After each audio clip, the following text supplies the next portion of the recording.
Bienvenue dans cette nouvelle édition de l'Africa Tonight. Voici les titres de l'actualité.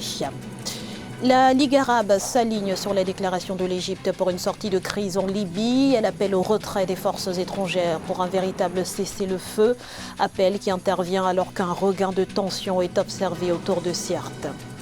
Grande avancée au Parlement somalien. Le projet de loi qui prévoit un quota de 30% de femmes au sein de l'hémicycle a été adopté. Un bel acquis démocratique salué par les observateurs. Et puis le Maroc a fait de la modernisation de son réseau ferroviaire l'un des principaux leviers pour l'accélération de sa croissance économique. Le Royaume veut passer de 2110 à 4410 km de voies à l'horizon 2040. Mais tout d'abord, comment sortir de la crise politique au Mali? Eh bien, un entretien entre l'opposition et les représentants de la mission de l'ONU au Mali, de l'Union européenne et de la Communauté économique des États d'Afrique de l'Ouest s'est tenu en ce sens ce mercredi à Bamako. La CEDEAO qui a proposé 2 pistes de sortie de crise, l'organisation d'élections partielles dans les localités où le scrutin législatif a été fortement contesté et la mise sur pied d'un gouvernement d'union nationale. Une proposition qui pour l'heure n'a pas été acceptée par la coalition d'opposition groupée au sein du mouvement du 5 juin RFP qui réclame la démission du président Ibrahim Boubacar Keïta. La Ligue arabe monte au créneau au sujet du conflit libyen. L'organisation appelle au retrait des troupes étrangères et à l'ouverture de pourparlers pour mettre fin à la crise. Alors cet appel trouvera-t-il un écho favorable auprès des belligérants? Bien, rien n'est moins sûr puisque le représentant du gouvernement d'union nationale estime que les forces étrangères qui soutiennent le GNA contribuent à repousser celles du maréchal Khalifa Haftar. On fait le point tout de suite avec Zahra Mohamed Moucho, commenté par Kamesh Katapoul. Appel de l'Égypte, les ministres des Affaires étrangères de la Ligue arabe se sont réunis ce mardi 23 juin pour un sommet extraordinaire consacré à la situation en Libye. Tous ont appelé à un cessez-le-feu immédiat plus d'1 an après le début de l'offensive déclenchée en avril 2019 par le maréchal Khalifa Haftar qui cherche à prendre le contrôle de la capitale Tripoli. L'objectif direct que nous devons viser, comme nous le faisons depuis avril 2019, est d'arrêter les combats et de mettre un terme à l'escalade militaire dangereuse qui envahit le pays, ainsi que de parvenir à une paix immédiate sur tous les fronts, en particulier autour de Sirte. Cet appel intervient dans un contexte marqué par un tournant dans la guerre qui oppose le gouvernement d'union nationale aux forces militaires du maréchal Khalifa Haftar, qui essuie d'importants revers sur le terrain avec la progression vers la ville stratégique de Sirte des forces loyalistes appuyées par la Turquie. Nous nous réunissons aujourd'hui alors que la Libye traverse un virage dangereux au cours de son conflit qui déchire cette nation arabe.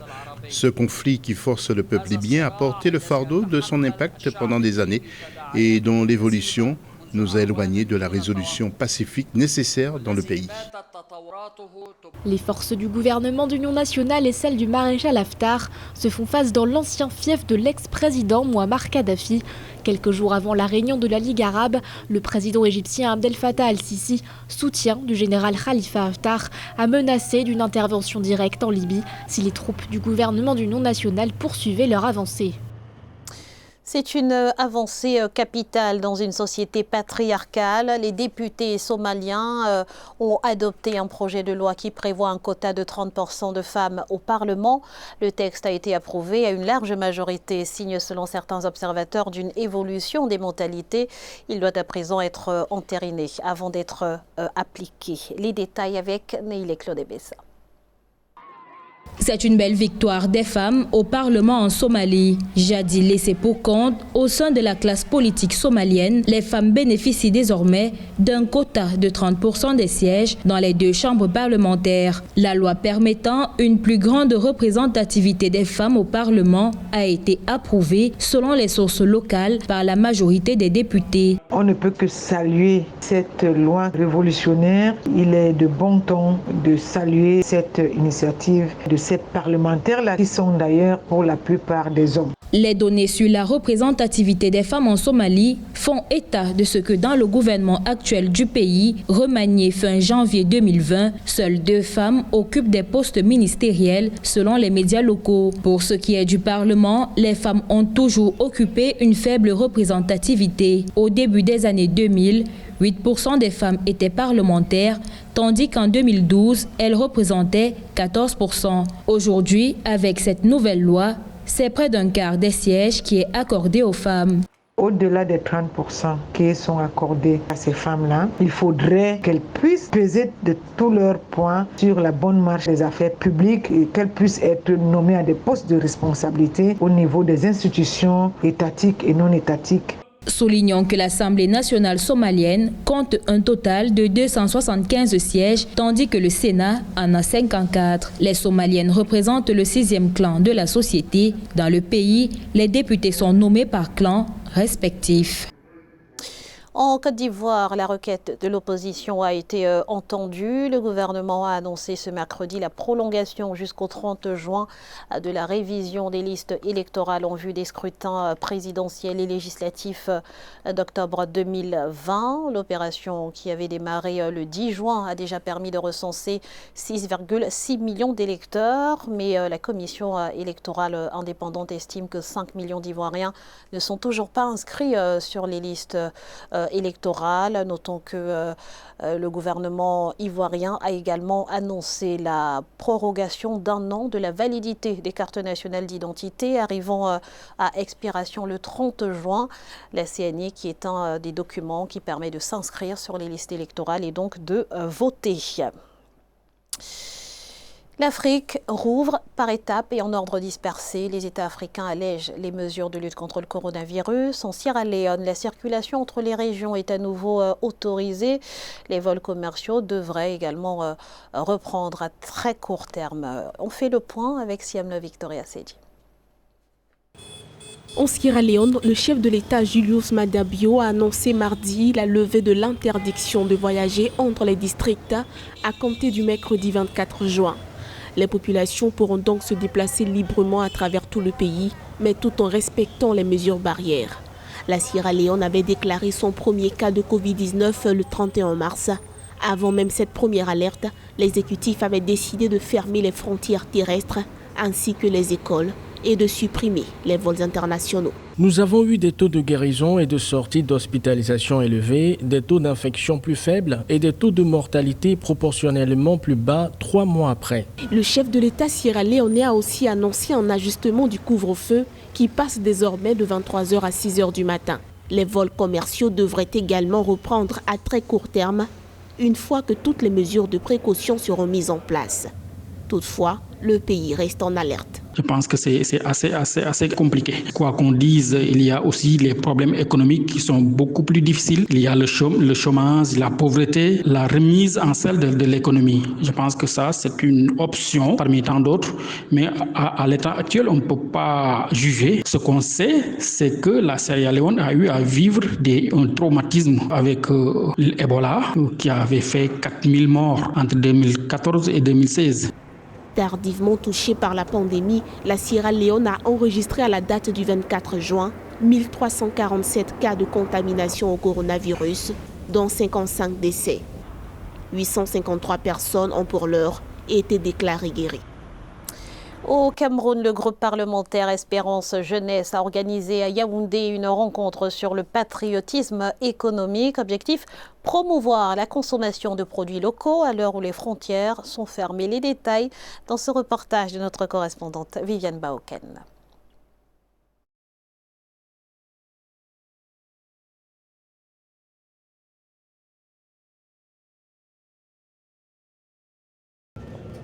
Le riz, le blé, les poissons et crustacés sont des produits de consommation de masse au Cameroun et dont l'importation est évaluée à plusieurs milliards de francs CFA selon les statistiques. C'est donc pour encourager la valorisation des produits locaux que le groupe parlementaire Espérance Jeunesse a organisé des journées de patriotisme économique à la faveur des jeunes producteurs locaux.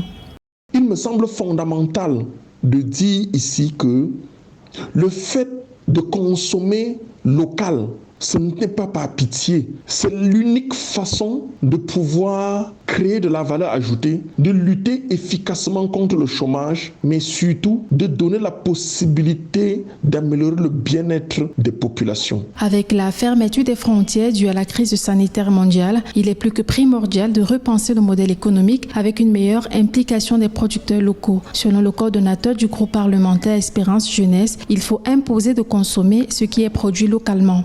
Il faut que les parlementaires réussissent à adopter une loi qui permet aux autorités administratives et politiques de consommer véritablement le Made in Cameroun. Vous voyez, à chaque manifestation qu'on a au Cameroun, on importe champagne et consorts. Or, il y a du Made in Cameroun en matière de liqueurs et autres produits. Il faut véritablement quitter du stade d'incantation artisanale pour passer au stade d'industrialisation. Vous voyez, la tomate actuellement sur le marché, le niveau de perte post-récolte est élevé parce qu'on n'a pas pensé au Made in Cameroun. Les journées du patriotisme sont une première du genre dans cette nouvelle législature. Pour les entrepreneurs locaux, il faut donner une valeur ajoutée à la production et la transformation locale par un accès plus élaboré au marché. Le Maroc a déjà les yeux rivés sur l'après-Covid. Le Royaume prévoit de doubler son réseau ferroviaire d'ici 2040 pour atteindre près de 4400 km de voies. Et dans cette nouvelle configuration, 12 ports et 15 aéroports internationaux seront reliés au rail. Une ambition qui nécessite un investissement de près de 375 milliards de dirhams. Aménédi.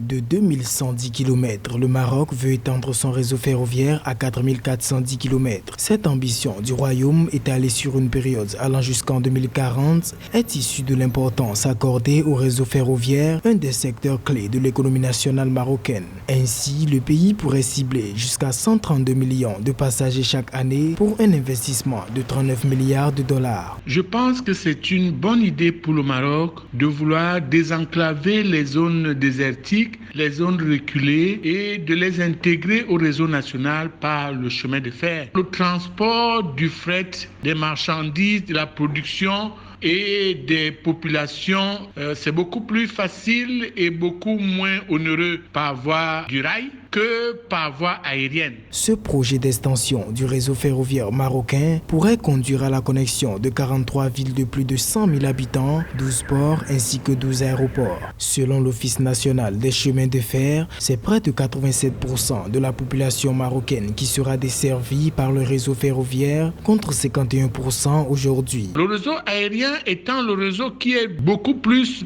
transcontinental, du fait de la réduction de la vulgarisation de ces réseaux, la seule alternative va être le réseau du transport ferroviaire. Le réseau du transport ferroviaire va donc, dans cette condition, prendre le relais et, par nature, c'est le réseau qui est plus facile à étendre dans un pays comme le Maroc. La manutention des marchandises étant à 8,9 millions de tonnes de fret en 2019 pourrait passer à 26 millions de tonnes à l'horizon 2040, une performance sur laquelle mise l'ONCF au terme de la mise en œuvre de ce projet ferroviaire. 375 milliards de dirhams ou 39 milliards de dollars sont nécessaires à cet effet. Ce journal a été réalisé par l'ensemble de la rédaction. Merci pour votre fidélité. Restez sur Africa 24, l'info continue.